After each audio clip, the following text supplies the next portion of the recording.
Hi everyone, it's Alyssa, and it has been a little bit since I've done a Criterion haul, and that is mainly just because I haven't gotten so many films. Maybe I'll get two, maybe three during the sale, so I feel like that's not really a video, and I've been so careful about not over purchasing films from the Criterion collection because I know that it's very easy to get into that feeling. Well, there's the sale, I have to get more. So I've been just really careful about buying things and buying the films that I know I really want to get. But with the Criterion Flash Sale that just happened in March, I did have a lot of gift certificates. So I ended up hardly spending anything on this. And so I was able to get a lot of films that have been on my list for a while, but have never really been able to justify buying them. And now I felt like, okay, it's safe, it's good to buy them now. So starting off, there really is just two films that are blind buys. Everything else I have seen before, maybe only once, but I've seen everything else. So I'm going to start off with the two that I've never seen before, and that is the 4K edition of The Trial by Orson Welles, starring Anthony Perkins. And Anthony Perkins really is the main reason that I wanted to see this movie. I am so used to just seeing him in Psycho and seeing him as that character Norman Bates, and I know I have seen him in other movies, but if you were to ask me what those movies were, I probably would not be able to answer for you. And I know that The Trial is also considered one of his best performances. So I definitely wanted to see that.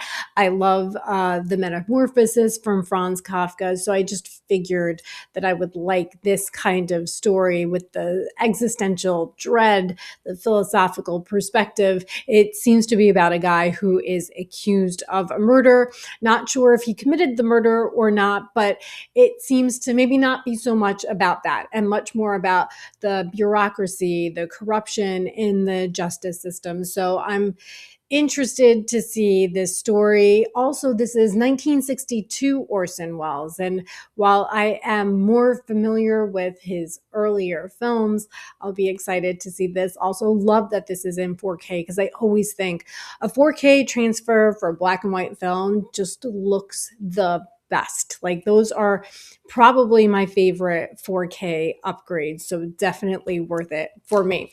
The second one that I have never seen before, and I have wanted to see this so long because this has quite literally every single element of film that I typically like. It's horror, but it seems, also very like a heady horror, psychological horror. It from what the back cover says, seems to be about murders that are taking place where it's done by multiple people, but the murders are happening in the same way. And so it's from, it seems, the detective's perspective. This is also the beginning of sort of the Japanese horror. They were calling it a new wave within Japanese horror. So that alone, you said everything that you need to say to get me to want to watch a movie. This is from 1997 and it's directed by Kiyoshi Kurosawa. Very excited to see this. I'm not sure if it's on the level of like a Seven or even like a Memories of Murder, but it sounded like it had a much darker tone, which is definitely one of the things that made me want to see it. All right, so the next film is The Lady Vanishes by Alfred Hitchcock. I've seen this movie many, many years ago. I actually don't remember it that well. It's from 1938. I believe it's one of Hitchcock's British films, so when he was still in England. I got this mainly because, one, it's a comedy, and I love his comedy sort of suspense mystery stories. It's on a train again. So all of those things I love from Alfred Hitchcock. I also have almost almost every single Alfred Hitchcock film, and I have big collections where it is almost all of his films, but I do not have this film in my collection. So I just wanted to make sure, that I get as much as I can so I can get as much to completing Alfred Hitchcock, because Hitchcock will always be one of the most special directors for me because of the connection I have with my dad introducing me to this when I was a little kid. So I want to make sure that I have everything. All right, next up, talking another movie from when I was a kid. So, Gus Van Sant's To Die For. This is, I still think, Nicole Kidman's, if not her best performance she's ever given, one of her best performances. And she's one of my favorite actresses, but she is just so spectacular as Suzanne in this, and so diabolical. Yet there is a part of you that wants her to succeed, or maybe it's just me who is feeling that. But not that it is like Nightcrawler, but in some ways, this character does have some kind of connection to the character in Nightcrawler. It's definitely a dark comedy about a woman who wants to be on the news, works in weather, but just really wants to be like the face of all reporting and anything and everything that she will do to get there. You also get to see a young Joaquin Phoenix in this, and also one of my favorite films from Gus Van Sant. But what I really remember about this movie, like this is one of the movies from when I was a teenager, but like a younger teenager, that made me really, really, really love film. And so this came out in, I'm just checking, 95. And so I was only 13 when this came out, but I had actually read the script to this movie before it came out because, not surprisingly at all, I was the strangest kid and I had a subscription to like a screenplay quarterly where you would get 4 screenplays that were from independent movies. I read like The Sweet Hereafter. I read this from that. And I remember reading the screenplay before I even saw the movie, and I was obsessed with the screenplay. Like I genuinely could visualize what the entire story was going to be before I saw it. And then I saw it and I saw that Kidman performance and I was like, oh, this is even better than I thought it was going to be. So excited to go back to that movie and get to watch that again after a few years. The next up is Five Easy Pieces. This is the Blu-ray and not the 4K. I know the 4K either came out recently or is releasing, in the future pretty soon.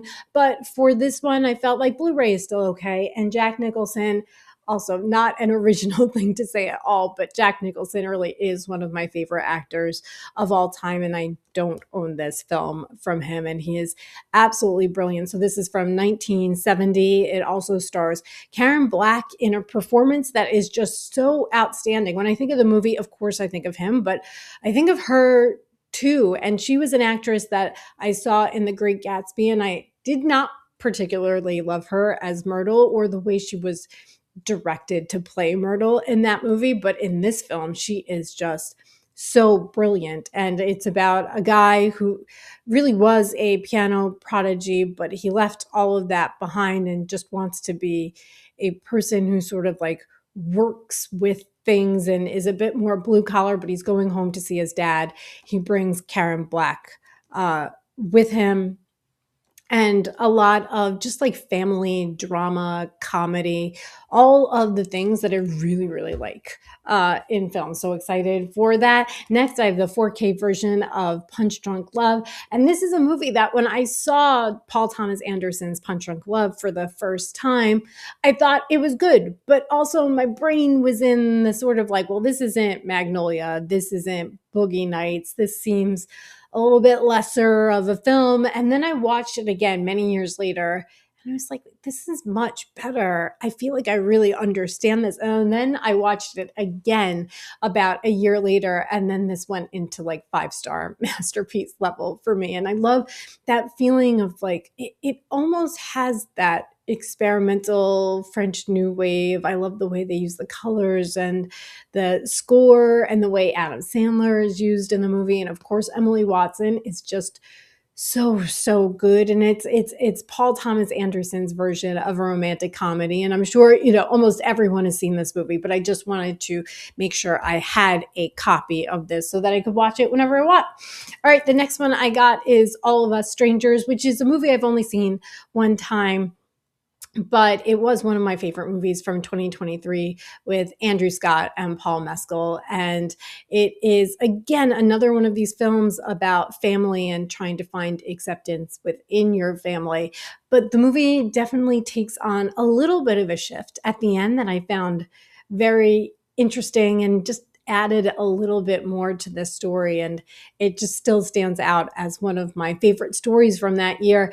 And it's on Hulu, but I was like, I don't want to have to rewatch this movie with all of the advertisements. So made sure I got that. And then the one that I have to say I am the most excited for is the 4K version of Guillermo del Toro's remake of Nightmare Alley with Bradley Cooper and Rooney Mara and Kate Blanchett.